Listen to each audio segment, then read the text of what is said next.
물건을 살 때 어떤 물건이 필요한지, 또 내가 어느 정도 가격대를 원하는지, 그런 기준이 있어야 합리적인 소비를 할 수 있습니다. 소비 지출에 대한 명확한 기준이 없으면 그날 기분에 따라 불안한 소비를 하게 됩니다. TV 채널 돌리다가 홈쇼핑에서 갑자기 매진이 임박했다 하면 갑자기 사야 되겠다는 마음이 들지 않습니까? 지출에 대한 기준이 없을 때 그렇습니다. 자녀 교육도 마찬가지입니다.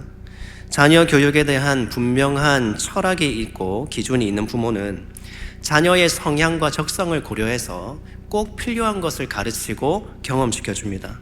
그냥 남들이 좋다고 하는 것 따라서 무작정 아무거나 시키지 않습니다. 삶 속에서 일이 조금만 잘 되면 자만하거나 조금만 어려움이 생기면 마음이 무너지는 게 왜 그렇습니까? 삶의 목적이 분명하지 않고 자기 삶을 판단할, 점검할 기준이 없기 때문입니다. 삶을 진단하고 평가하는 절대적인 나만의 기준이 없기 때문에 상대적으로 남들과 비교해서 남들처럼 하고 살면 내가 잘 살고 있는 것처럼 보이고, 내가 남들처럼 못하고 살면 내 인생이 뭔가 뒤떨어져 보이는 그런 것 아니겠습니까? 모든 일에는 분명한 목적과 기준이 필요합니다. 신앙생활도 마찬가지입니다. 열심히 예배 드리면서 신앙생활 하다가도 일이 내 뜻대로 잘 되지 않으면 예배의 자리에서 점점 멀어지는 분이 있습니다. 열심히 봉사하다가도 사람들이 나를 알아주지 않으면 봉사의 자리에서 멀어지는 분이 있습니다. 여러분, 왜 그렇습니까? 신앙생활의 목표 설정이 잘못되었기 때문입니다. 세상에서 잘 되고 또 내가 사람들에게 인정받는 것을 위해서 신앙생활을 해왔기 때문에 이 조금만 일에도 흔들리고 시험 드는 것입니다. 그래서 우리는 신앙생활의 기준을 잘 잡아야 하는데요, 오늘 본문에서 바울은 하나님의 영광이 기준이 되어야 한다고 말씀합니다. 빌립보서 4장 20절에서 하나님 곧 우리 아버지께 세세무궁하도록 영광을 돌릴지어다. 우리 신앙생활의 기준, 우리 신앙생활의 목적은 하나님께 영광 돌리는 것입니다. 하나님의 영광입니다. 성경에서 반복해서 그것을 말씀하지 않습니까? 고린도전서 10장 31절에서 먹든지 마시든지 무엇을 하든지 다 하나님의 영광을 위해 감당하라고 했습니다. 내가 어디에서 무엇을 하든지 하나님의 영광을 위해 감당하고 있으면 그것이 우리가 신앙생활을 잘 감당하고 있는 것입니다. 또 마태복음 5장 16절에서 이같이 너희 빛이 사람 앞에 비치게 하여 그들로 너희 착한 행실을 보고 하늘에 계신 너희 아버지께 영광을 돌리게 하라고 했습니다. 우리가 세상을 살아가는 그런 우리의 행실을 보고 세상 사람이 하나님께 영광을 돌리게 되면 바로 그것이 우리가 믿음의 삶을 잘 살아내고 있다는 증거가 된다는 것입니다. 내가 얼마 벌었느냐, 내가 뭘 샀느냐, 내가 뭘 즐기고 있느냐, 그게 우리 믿음의 삶을 평가하는 기준이 아니라 우리가 살아가는 그 삶의 모습을 통해서 하나님께 영광 돌리는 사람이 있느냐, 그게 우리의 신앙생활의 삶을 평가하는 잣대가 된다라는 겁니다.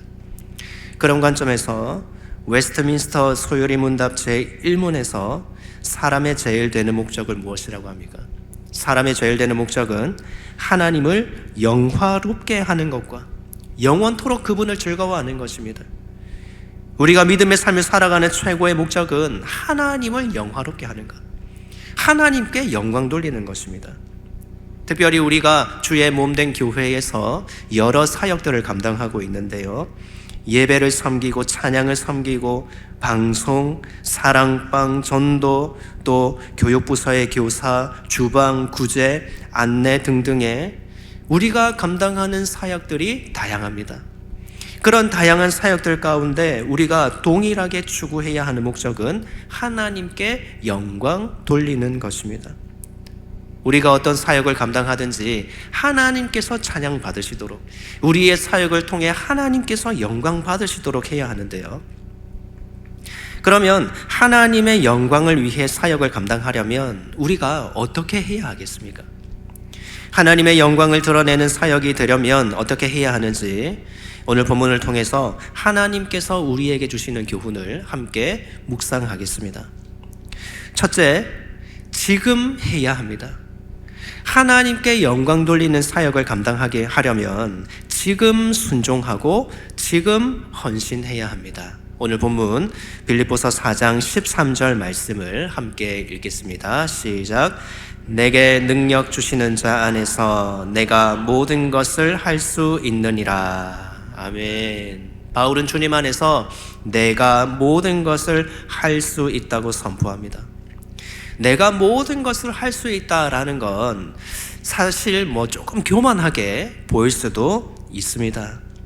그러나 바울이 내가 모든 것을 할 수 있다고 한 이 말의 정확한 의미를 알기 위해서는 4장 11절 12절을 봐야 됩니다. 12절에서 바울은 배부름과 배고픔과 풍부와 궁핍 등의 어떠한 상황에도 처할 줄 아는 일체의 비결을 배웠다고 합니다. 그 일체의 비결이 무엇이냐면 11절 마지막 부분에서 자족하는 것입니다. 바울은 자족의 비결을 배웠습니다. 바울은 선교 사역하면서 여러 어려움을 당했는데 고린도후서 11장에서 바울은 사역 가운데 어떤 어려움을 당했는지 그것들을 열거합니다. 사역 가운데 옥에 갇히기도 하고 매를 맞기도 하고 배를 타고 가다가 파선하기도 하고 강도를 만나기도 했습니다. 그 외에도 숱한 어려움을 당했다고 하는데요, 그 중에는 경제적인 어려움도 있었습니다. 복음 전하고 사역하려면 재정이 필요합니다. 당장 먹고 살아야 하지 않겠습니까? 그런데 경제적으로 어렵다 보니 궁핍해서 식사를 제대로 하지 못하는 바울은 그런 어려운 상황에 처할 때가 있었습니다. 바울은 그런 여러 형편들 가운데 사역을 지속하는 비결을 배웠는데 그 비결이 바로 자족하는 것입니다. 자족은 스스로 만족한다라는 의미입니다. 바울은 경제적으로 여유가 있어서 먹을 게 풍부하면 배부르게 먹으면서 사역을 감당했습니다. 경제적으로 부족해서 먹을 게 없으면 밥을 굶으면서 사역했습니다. 바울이 자족했다는 것은 상황이 좋으면 좋은 대로 만족하며 사역을 했고, 또 상황이 좋지 않으면 좋지 않은 대로 만족하며 사역했다라는 것입니다. 주어진 상황이 어렵다고 바울은 그 상황을 핑계 삼아 사역을 중단하지 않았습니다. 그는 자족의 비결을 배웠기 때문에 어떤 상황에서도 만족하며 오늘 마땅히 해야 할 사역들을 감당했습니다. 이게 바로 바울이 주님 안에서 내가 모든 것을 할 수 있다라고 고백하고 선포한 그 말의 의미입니다. 어떤 형편에서도 자족하며 오늘 마땅히 해야 할 일을 했다라는 것이에요. 이런 바울의 자족을 통해 하나님께서 우리에게 주시는 교훈은 무엇일까요? 사역을 감당하기 위해, 주의 몸된 이 교회를 섬기기 위해 지금 헌신해야 한다는 겁니다. 상황 때문에, 어떤 어려움 때문에 못한다 핑계 대지 말고 기회를 주실 때, 내가 섬길 수 있는 자리가 마련되었을 때 지금 봉사하기로 결정해야 합니다. 우리는 더 좋은 기회를 얻기 위해서 헌신하지 않고 미룰 때가 있습니다. 조금 더 완벽하고 안정된 상황을 원하는 것이죠. 또는 사역을 더 잘 감당하기 위해서 준비를 더 많이 하고 싶은 그런 마음 때문에 헌신을 미루기도 합니다. 그런데 얼만큼 갖추어져야 내가 걱정 없이 봉사할 수 있는 조건이 되겠습니까? 내가 어느 정도로 공부하고 준비되어야 이제 내가 사역을 시작해도 되겠다고 하는 그런 확신이 내 안에 들겠습니까? 제 생각에는 자꾸 미루기만 하지, 이 정도면 됐다, 이 정도면 내가 사역해도 되겠다, 그런 마음의 확신을 가지는 분은 아마 거의 없을 것 같습니다. 예수님께서 나를 따르라고 부르실 때 배와 그물을 버려두고 즉시 예수님을 따른 사람들은 제자가 되었습니다. 하지만 어리석게도 부자 청년은 고민하다 결국 예수님의 제자가 되지 못했습니다. 여러분, 예수님의 제자로 부름받는 게 얼마나 영광스러운 일입니까? 예수님께서 부자 청년에게 너는 나를 따르라고 말씀하셨습니다. 제자가 될 수 있는 기회를 주셨습니다. 하지만 부자 청년은 고민하다 돌아갔고 그에게 예수님의 제자가 될 수 있는 기회는 다시 오지 않았습니다. 우리는 이렇게 생각합니다. 더 준비하면 내가 더 좋은 제자가 될 수 있을 거야. 내가 더 준비하면 더 잘 헌신할 수 있을 거야. 그러면서 우리가 사역과 봉사의 기회를 차일피일 미룰 때가 있는데, 그럴 때 우리는 부자 청년과 같이 고민만 하다 예수님과 멀어질 수가 있습니다. 여러분, 하나님의 영광을 위해 주의 일을 감당하려면 부르시고 기회를 주실 때 바로 그때 순종하고 헌신해야 합니다. 우리는 부족해 보입니다. 내가 나를 보면 부족해 보입니다. 안 될 것 같습니다. 저도 마찬가지입니다. 그럴 때 우리는 봉사를 제대로 감당하지 못할 것 같은 두려움을 느끼지만, 여러분, 우리는 그럴 때 봉사하고 헌신해야 됩니다. 왜냐하면 그래야 부족한 나를 통해 하나님의 영광이 드러날 수 있기 때문입니다. 하나님께서 기드온을 그렇게 사용하시지 않았습니까? 사사기 7장에서 이스라엘은 13만 5천 명의 이 미디안 군대와의 전투를 앞두고 있었습니다. 하나님께서 기드온에게 이스라엘 군사 3만 2천 명 가운데 300명만 남겨두셨습니다. 왜 그렇게 하셨습니까? 많은 인원으로 미디안과 싸워 이기면 하나님의 영광이 온전히 드러나지 않기 때문입니다. 그냥 우리가 잘 싸워서 이겼다 이렇게 생각하지, 하나님께서 역사하셨다 그렇게 생각하지 않는다는 거예요. 그래서 하나님께서 기드온에게 300명의 군사만 남겨놓고 13만 5천 명의 미디안 군대와 싸우게 하셨는데, 어떻게 300명으로 13만 5천 명과 싸워서 이길 수 있을 거라 생각하시는지 정말 말도 안 되는 상황입니다. 하지만 그럼에도 기드온은 순종했습니다. 300명 이끌고 나갔습니다. 그랬더니 그렇게 순종했을 때 그 부족한 인원으로 13만 5천의 미디안을 이기게 하시고 주님의 영광을 드러내시지 않았습니까? 여러분, 하나님께서 지금 나에게 어떤 사역을 맡기셨습니까?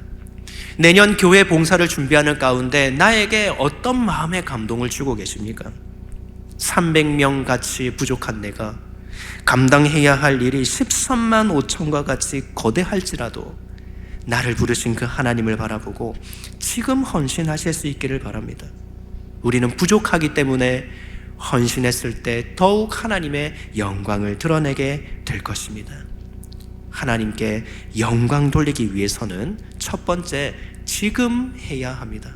지금 부르심에 순종하여 헌신하실 수 있는 우리 모두가 될 수 있기를 소망합니다. 두 번째로, 하나님의 영광을 드러내는 사역을 감당하기 위해서는 함께 해야 합니다. 우리가 함께 동력할 때 하나님께 영광 돌릴 수 있습니다. 본문 13절에서 바울은 능력 주시는 주님 안에서 자신이 모든 것을 할 수 있다고 했습니다. 바울은 모든 상황 가운데 자족하며 복음 사역을 감당했는데요, 이런 바울에게 빌립보 교회 성도들이 선교 후원을 했습니다. 그래서 14절에서 그러나라고 하죠. 그러나라고 합니다. 우리 본문 빌립보서 4장 14절 말씀을 함께 읽겠습니다. 시작. 그러나 너희가 내 괴로움에 함께 참여하였으니 잘하였도다. 아멘. 내가 자족하며 모든 것을 할 수 있지만, 그러나 너희가 내 괴로움에 참여하였으니, 너희가 내 사역에 동력해 주었으니 잘하였도다. 바울은 자신의 선교 사역에 동력해준 이 빌립보 성도들을 칭찬하고 고마움을 표현했습니다. 빌립보 성도들은 선교 사역을 감당하는 바울을 돕기 위해서 여러 번 후원금을 보냈습니다. 15절에서 그들은 2차 전도 여행 중인 바울에게 선교 후원을 했고, 16절에서 바울이 데살로니가에서 사역할 때 2번의 선교 후원을 했습니다. 또 18절에서 에바브로디도를 통해 또 한 번 바울에게 선교 후원금을 전달했습니다. 이렇게 헌신했던 빌립보 교회는 사실 경제적으로 넉넉한 형편이 아니었습니다. 고린도후서 8장에서 빌립보 교회가 속한 그 마게도냐 지역 교회들의 상황을 설명하는데요, 그들은 극심한 가난을 겪었습니다. 극심한 가난 가운데 있었습니다. 극심한 가난이라는 것은 지금 현재 아무것도 가진 게 없고 앞으로도 무엇을 가질 수 있는 희망조차 없는 그런 어려운 형편을 가리킵니다. 빌립보 성도들은 하나님을 섬기기 위해 당시 사회생활에 필수적이었던 우상 숭배를 거절했기 때문에 그들은 신앙적인 이유로 사회에서 직업을 잃거나 여러 불이익을 당했습니다. 그래서 아무것도 가진 게 없고 앞으로 가질 수 있는 가능성이 없는 그런 극심한 가난, 극심한 고난에 처했습니다. 말이 쉬워서 극심한 가난이지, 여러분 그들이 얼마나 고통스러웠을지 한번 생각해 보시기 바랍니다. 수입이 끊겼습니다. 먹을 게 없습니다. 나는 며칠 굶어도 되지만 내 아이가, 내 새끼가 배고프다고 울고 있으면 여러분 그 아이의 모습을 바라보는 부모의 심정이 얼마나 아프겠습니까? 찢어지지 않겠습니까? 차라리 우상 숭배하고 내 아이를 배부르게 먹이고 싶은 그런 갈등을 느끼지 않았을까요? 빌립보 성도들은 그렇게 고난당하고 궁핍한 가운데서도 바울의 사역을 물질적으로 후원하며 동력했는데, 그들의 이러한 헌신, 그러한 이들의 동력, 하나님께서 얼마나 기뻐하셨을까요? 여러분, 동력은 삼위 하나님께서 기뻐하시는 일입니다. 왜냐하면 삼위 하나님께서 동력하시기 때문입니다. 성부, 성자, 성령 삼위의 하나님, 우리의 구원을 위해 동력하시는데요, 성부께서 우리의 구원을 작정하시고 명령하셨습니다. 성자께서 그 명령에 순종하여 이 땅에서 구원의 사역을 완성하셨고, 2000년 전 성자께서 이루신 그 구원의 사역이 지금 우리에게 효력이 있도록 성령께서 지금 일하고 계십니다. 이런 삼위 하나님의 동력이 아니었다면 우리는 죄에서 구원받을 방법이 전혀 없습니다. 성자께서 성부의 명령에 불순종하고 이 땅에 오시지 않았다면 과연 우리가 구원받을 수 있었을까요? 또 우리가 한 번도 보지 못한 2000년 전 그 예수님을 어떻게 믿겠습니까? 상상으로 믿겠습니까? 그런데 믿고 구원받을 수 있도록 성령께서 지금 우리에게 은혜를 주시지 않습니까? 삼위 하나님께서 우리의 구원을 위해서 이렇게 동력하시는 거예요. 그렇기 때문에 그 동력으로 인해 우리가 구원의 은혜를 누리게 되었습니다. 이렇게 동력하시는 삼위 하나님께서 우리가 동력할 때 우리를 얼마나 기뻐하시겠습니까? 그러므로 우리가 동력할 때 하나님께서 기뻐하시고 그분의 영광을 드러낼 수 있습니다. 여러분, 동력하여 그 기쁨과 영광을 누리실 수 있기를 바랍니다. 우리가 동력하면 하나님께서 기뻐하시고 큰 은혜를 주시는데요, 레위기 26장 8절에서 너희 5이 100을 쫓고 너희 100이 만을 쫓으리니 너희 대적들이 너희 앞에서 칼에 엎드러질 것이라고 했습니다.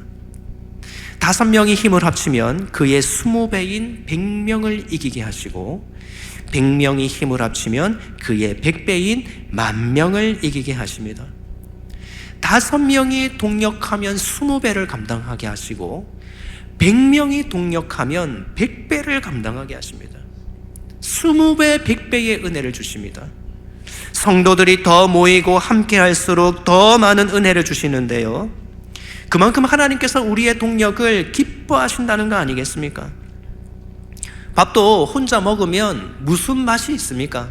같은 음식이라도 여럿이 둘러앉아 교제하며 먹어야 그 음식이 한맛 더 나지 않습니까? 90년대에 가수 활동을 했던 진우션이라는 그 그룹이 있습니다. 진우션이라는 그룹의 멤버로 활동했던 션이라는 분을 여러분 아실 겁니다. 이 션 씨가 8월 15일 광복절을 기념해서 8.15 런이라는 기부 마라톤 행사를 했는데, 이 8.15 런 행사를 위해서 션 씨가 81.5km를 달렸습니다. 제가 81.5km가 어느 정도 거리인가 감이 안 와서 내비게이션을 검색해 봤습니다. 내비게이션을 검색해 보니까 우리 교회에서 경주까지가 81.5km 정도 됩니다. 굉장히 먼 거리죠. 차로 가도 1시간 넘게 걸리는 그런 거리 아닙니까? 션 씨가 이 먼 거리를 81.5km를 며칠 나누어서 뛴 게 아니라 하루 만에 다 뛰었습니다. 달리기를 해보신 분은 아시겠지만 버스 놓치기 싫어가지고 버스까지 뛰어가도 그 짧은 거리 뛰었는데 아이고 소리 나오지 않습니까? 아이고 하잖아요. 뛰는 게 쉬운 게 아닙니다. 션 씨는요, 이 81.5km를 뛰는 게 얼마나 힘들었는지 그 거리를 완주하고 몸무게가 4kg가 빠졌답니다. 너무나 어려운 일이죠. 그럼에도 션 씨가 이 81.5km를 완주하고 기부 마라톤 행사를 잘 치를 수 있었는데요. 그 이유는 그와 함께 뛰어준 페이스메이커들이 있었기 때문입니다. 45명의 페이스메이커들이 5명씩 9개 팀을 구성해서 각자 정해진 그 구간에서 션 씨와 함께 뛰어주었는데요. 혼자 뛰면 속도가 빨라져서 금방 지칠 수 있답니다. 그래서 페이스메이커들이 같이 뛰면서 속도 조절도 해주고 힘들 때 응원도 해주고 기합도 넣어주고 하면서 션 씨가 끝까지 81.5km를 완주할 수 있도록 큰 도움을 주었습니다. 여러분, 81.5km처럼 불가능하게 보이는 일도 함께 하면 감당할 수 있습니다.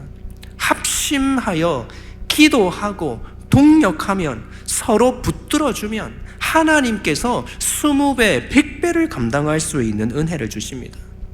바울이 1차, 2차, 3차 전도 여행 이후 로마에까지 나아가고 신약 성경 27권 가운데 13권을 기록하면서 이토록 선교 사역을 훌륭하게 감당하게 있었던 이유는 그에게 많은 동력자들이 있었기 때문입니다.